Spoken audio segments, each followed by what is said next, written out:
অনেক ভেবে টেবে দেখলাম যে অত দূর থেকে রোজ রোজ অফিসে যাতায়াত করা এবং বাচ্চাকে স্কুলে দেওয়া নেওয়া করাটা আমার শরীরে পোষাচ্ছে না। একটা সমঝোতায় পৌঁছানোর সময় এসেছে। আমার জন্য সবচেয়ে সুবিধাজনক দূরত্ব হচ্ছে ওই মায়ের ফ্ল্যাট। তার নিজের কেনা ফ্ল্যাট নয়, ভাড়ার ফ্ল্যাট। এই মেরে ধরে লোকেরা তাড়িয়ে দিয়েছে তো কী হয়েছে? আমার তো আত্মসম্মান বলে কিছু নেই, ওইখানেই আবার যাব। ওই ফ্ল্যাট ভাড়া নেবার সময় আমাকেও তো একজন সম্ভাব্য সদস্য হিসেবে বা বাসিন্দা হিসেবে দেখানো হয়েছিল। লেটার বক্সে আমার নাম এখনও লেখা আছে। ও পাড়ার লোকে আমাকে খানকি বলেই চেনে, তা চিনুক, আমি ওদের দিকে তাকাবো না। I have many more things to do.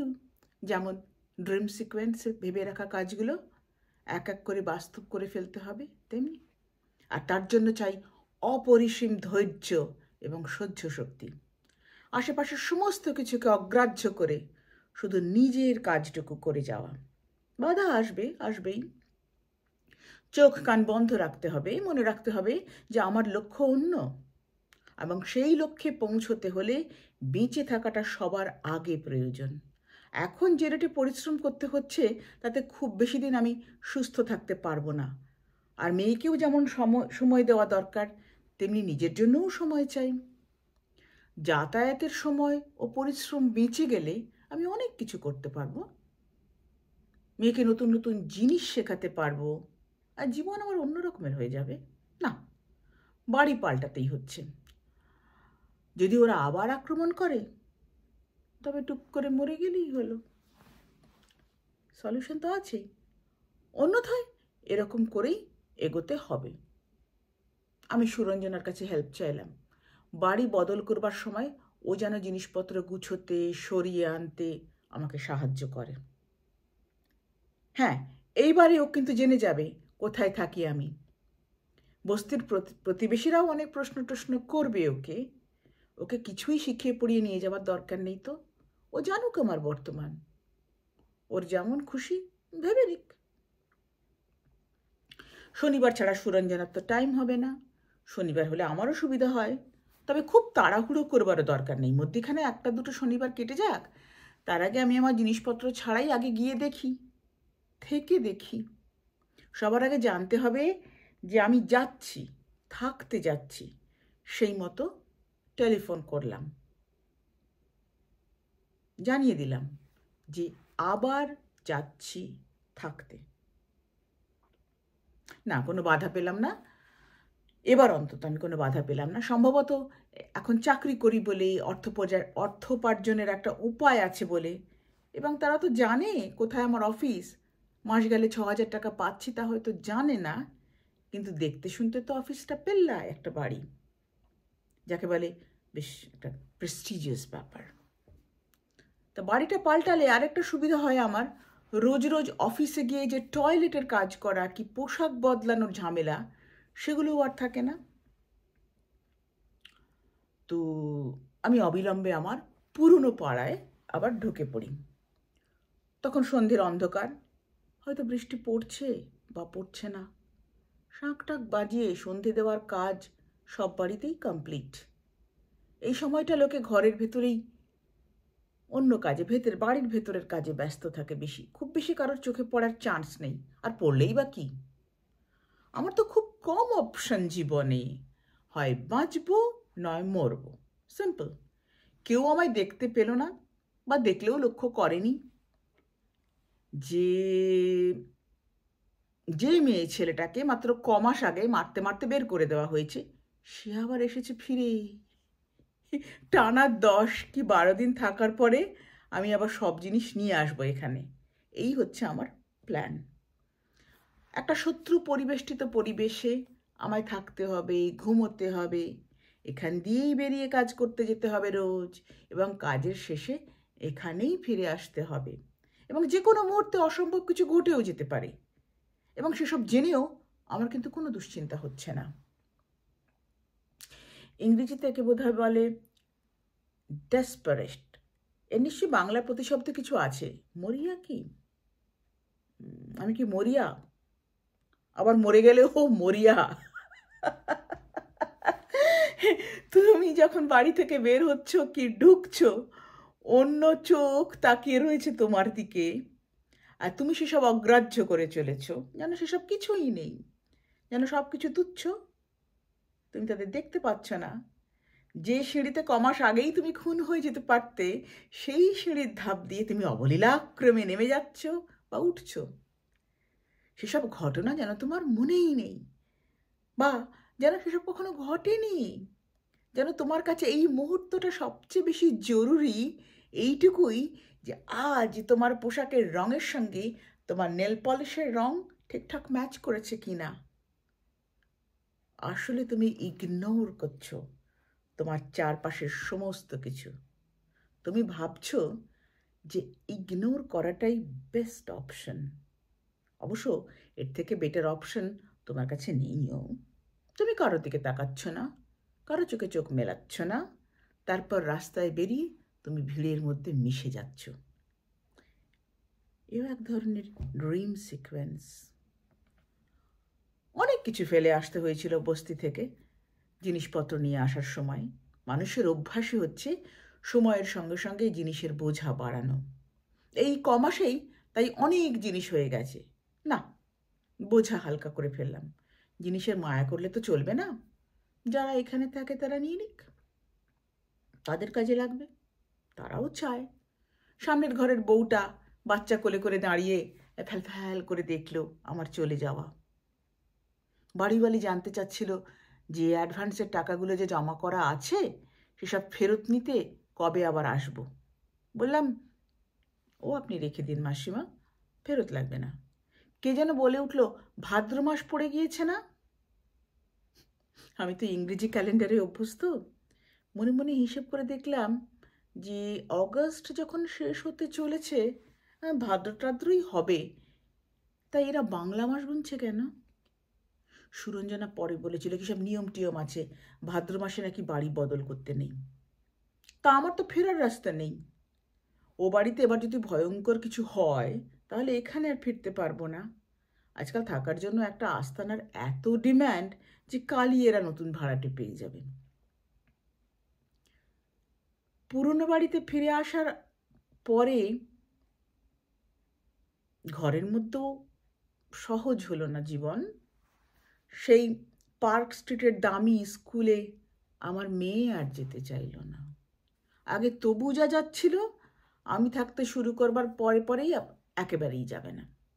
বুঝতে পারে যে তার খুব অসুবিধে হচ্ছে। একে তো ইংলিশ মিডিয়াম, যে ভাষা সে একেবারেই জানে না। 2, ক্লাস 1-এর বদলে তাকে ভর্তি করানো হয়েছে 2-তে। এরপরে আছে স্কুলের নতুন নিয়মকানুনের সঙ্গে মানিয়ে নেবার ব্যাপার। তাকে বলি, বেশ তো 2 দিন যাস না, ঘরে বসে থাক, ফেল করলেও আপত্তি নেই, আবার না হয় রিপিট করবি একটা বছর। তবু সে শোনে না। তার পুরনো স্কুলই ভালো, সেখান থেকে ছাড়ানো হয়নি, সে সেখানেই পড়বে। সে রোজ দিদিমার সঙ্গে স্কুলে যাবে, দিদিমাও সেই স্কুলে পড়ায়।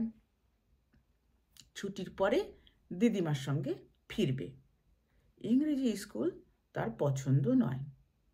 তো এত ঝামেলা করে তাকে নতুন স্কুলে ভর্তি করিয়েছিলাম নিজের কাছে রাখবো বলেই তো, কিন্তু সেই চেষ্টাটাই ঠিক কাজে দিল না। অন্যদিকে নিরঞ্জন দা এর মধ্যে 3-4 বার ফোন করে ফেলেছে। তার উদ্দেশ্য তো আমি জানি, মিট করতে চায়।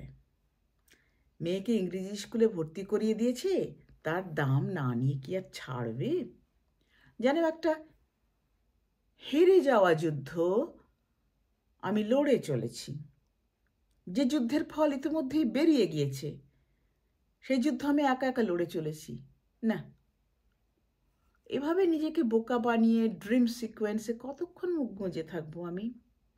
মেয়েকে বলে দিলাম, বেশ, আর যেতে হবে না ইংলিশ স্কুলে। দিদিমাও চাচ্ছে না, তুইও চাচ্ছিস না। ওখানেও তোকে নতুন পেয়ে উঁচু ক্লাসের ছেলেরা মারে, যাস না আর, পুরনো স্কুলেই যা দিদিমার সঙ্গে। নিরঞ্জনদাকে এবার ফোনে বলে দিলাম সরাসরি, মেয়ে আমার ইংলিশ স্কুল ছেড়ে দিয়েছে। হ্যাঁ, টাকা পয়সা কিছু গচ্চা গেল ঠিকই, তা যাকগে, জোর করে কি সব কিছু হয় বলুন? সে আর আমায় বাগুইয়াটির ফ্ল্যাটে নিয়ে যাবার কথা তোলে না, এতটাই অবাক হয়। একবার বলেও ফেলে যে আমার মাথায় ছিট আছে, নইলে এত ঝক্কি ঝামেলা পুইয়ে এত খরচ করে মেয়েকে স্কুলে ভর্তি করবার পরেও কি না তাকে স্কুল থেকে ছাড়িয়ে নেওয়া।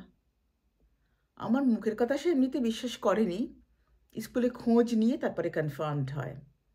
ফের ফোন করে জানতে চায় অন্য কোনো স্কুলে যদি ভর্তি করে দিতে পারে, এবছরে না হোক সামনের বছরে।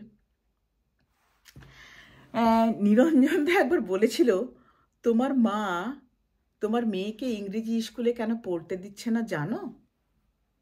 তাহলে সে একটু একটু করে তোমার মেয়ের ওপর থেকে কন্ট্রোল হারাবে। ওই মেয়েকে সে ছাড়বে না, ছাড়তে চাইছে না। তোমার মাকে বুড়ো বয়সে কে দেখবে? ওই মেয়ে। এইরকমই তার ইচ্ছা। তার নিজের মতো করে তাকে মানুষ করছে, তোমার বিরুদ্ধে মন বিষিয়ে দিচ্ছেন। এসব কথা আমার কাছে নতুন লাগে। আমার মেয়ে কেন? আমি নিজেই তো আমার মাকে তার বৃদ্ধ বয়সে দেখে রাখতে পারতাম। সেসব ভেবেই তো বিদেশে থেকে না গিয়ে দেশে ফিরে এসেছিলাম। নিরঞ্জনদা বলে, তোমার মা তোমাকে চায় না। হ্যাঁ, সে আমি নিজেও জানি, কিন্তু কেন? আমি কালো বলে? সে তো ছোটবেলা থেকেই আমার কালো কুৎসিত বলে ঘৃণা করেছে। বর্ণবিদ্বেষ কি শুধু সাদাদের থাকে, মানে সাদাদের সঙ্গে কালোদের? আমাদের সমাজে তো ভুরি ভুরি এমন ঘৃণা। হতে পারে কুৎসিত সন্তানকে অনেক মাই কম পছন্দ করে, এরকম তো প্রায় দেখা যায়। দেখেছি নিরঞ্জনদা, স্কুলে পড়তে বন্ধুদের মধ্যেই এমন দেখেছি। তো নিরঞ্জনদা বারবার জানতে চায় সামনের বছরে মেয়েকে আবার স্কুলে ভর্তি করাতে চাই কিনা। সামনের বছর মানে তো অনেকগুলো মাস পেরিয়ে যাওয়া। অত সুদূর ভবিষ্যতের প্ল্যান নিয়ে আমি ভাবতেই পারি না। কিন্তু নিরঞ্জনদাকে তো সব বলবার দরকার নেই, বলিও না, ওই হাঁ করে ছেড়ে দিই ফোন। সত্যি বলতে কি, একের পর এক ছোট বড় ধাক্কার মধ্যে দিয়ে যেমন টের পাওয়া যায় যে জীবনের তরঙ্গ আছে, তেমনি বারবার একই রকম ধাক্কা যখন আসতে থাকে তখন তরঙ্গ মুখের উপর দাঁড়িয়ে থেকেও খুব বেশি ভয় বা রোমাঞ্চ হয় না। শুধু ব্যালেন্স করে নেবার কায়দাটুকু যেটুকু রপ্ত করবার ব্যাপার। চতুর্দিকে গোল হয়ে ঘিরে রয়েছে দর্শকেরা, সার্কাসের দড়ির খেলা দেখবার সময় যেমন সব উদ্গ্রীব হয়ে থাকে দেখতে। একটার পর একটা খেলা তুমি দেখাতে থাকবে, তারা হাততালি দেবে, আরো কঠিন কিছু দেখবার অপেক্ষায় তারা থাকবে। বলবে, বাহ বাহ, কি দারুণ, কি talent, how brave you are. সেদিন বড় সাহেবের নতুন বউয়ের সেক্রেটারি সজ্ঞানে একটি পুত্র সন্তান প্রসব করলেন উডল্যান্ডসে। সকাল থেকেই বড় সাহেব নেই, তবু সেই ঘরের সামনের দরজাটায়, মানে ঘরের সামনেটা, সেক্রেটারির ঘরের কাজ আমাকেই করতে হচ্ছে, আমাকেই সব কিছু সামলাতে হচ্ছে। মুহুর্মুহু আসছে শুভেচ্ছা বার্তা, ফুল, মদ, উপহারের প্যাকেট।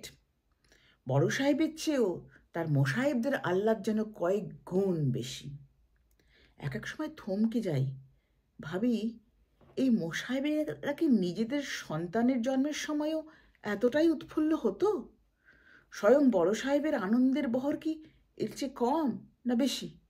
তাকে তো দেখা যাচ্ছে না, তিনি উডল্যান্ডসে বসে রয়েছেন গিন্নির বেডের পাশে। খবরে প্রকাশ, নবজাতকের দৈর্ঘ্য, ওজন, স্বাস্থ্য সবই একেবারে পারফেক্ট। পুত্র সন্তান জন্মানোর কারণে মোসাহেবের দল তাদের উল্লাসে অতিরিক্ত একটা করে মাত্রা জুড়ে দিল। বড় সাহেবের ঘরের দরজা হাট করে খোলা, আমার সামনে দিয়েই লোকজন সেখানে ঢুকছে বের হচ্ছে, সবাই সাহেব। এদের কারোকে এর আগে আমি কখনো দেখিইনি। কোত্থেকে সব খবর পেয়ে এসেছে কে জানে। আবার মিঠুবাবু খুব ব্যস্ত, মিঠুবাবুর গিন্নিও ব্যস্ত। ফ্লুরিস থেকে ইয়াব বড় একটা কেক এনে রাখা হয়েছে বড় সাহেবের টেবিলের ওপরে।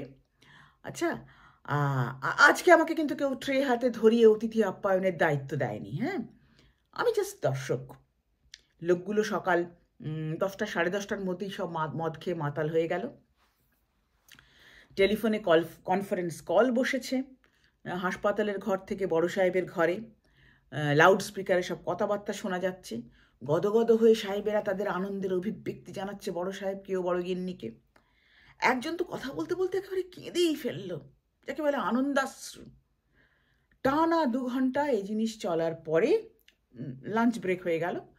মিঠুবাবু আমাকে বলে গেলেন যে ঘরটা যেন বেয়ারাদের ডেকে একতরফা আবার গুছিয়ে দিই, টিফিনের পর আবার এরকম হবে।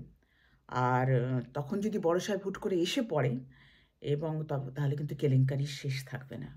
তাই ঘরটা আবার নিট অ্যান্ড ক্লিন করে রাখাটা খুব জরুরি। এর মধ্যে কয়েকজন আবার মাতাল আর কি, যারা অলরেডি সকালে মদ খেয়ে মাতাল হয়ে গেছে 10টার মধ্যেই, তারা মেয়েদের টয়লেটে চলে গেছে। তাদেরকে সামলানোর জন্য আবার মিশাকে দরকার। হ্যাঁ, মিঠুবাবু চেঁচাচ্ছে, মিশা মিশা প্লিজ ওদের লেডিস টয়লেটে পেচ্ছাপ করতে বারণ করো। মিশা একেবারে চোয়াল শক্ত করে হনহনিয়ে লেডিস টয়লেটের দিকে ঢুকে ছুটে গেল। সুইপার ঘর পরিষ্কার করতে এসে বলল, ম্যাডাম এই কেক কি রেখে দেব না ফেলে দেব? কেকের হয়তো 20% খাওয়া হয়েছে, বাকিটা একটু কেত্রে মতো পড়ে আছে।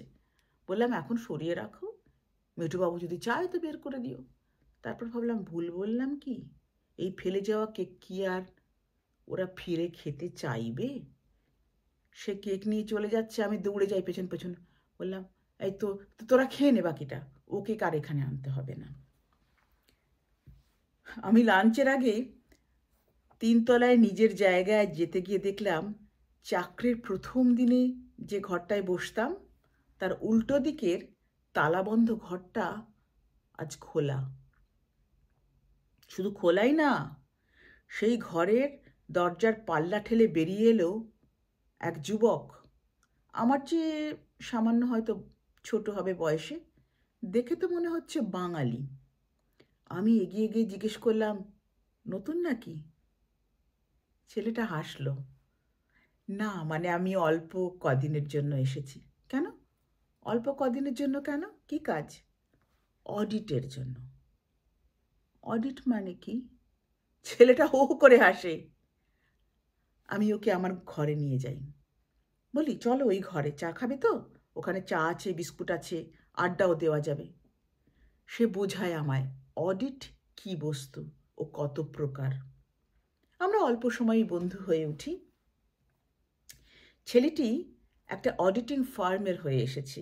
এমনিতে সে চার্টার্ড অ্যাকাউন্টেন্সির ছাত্র, প্রায় শেষ হয়ে এসেছে পড়াশুনো। বেগবাগানের মোড়ে যে বাড়িটা বিয়ের জন্য ভাড়া দেওয়া হয় তার পাশেই ওদের ফার্ম। অনেক কথা বলে যায় ও, হাসতে হাসতেই বলে যদিও, কিন্তু শুনলে একটু কীরকম একটু ভয় ভয় করে।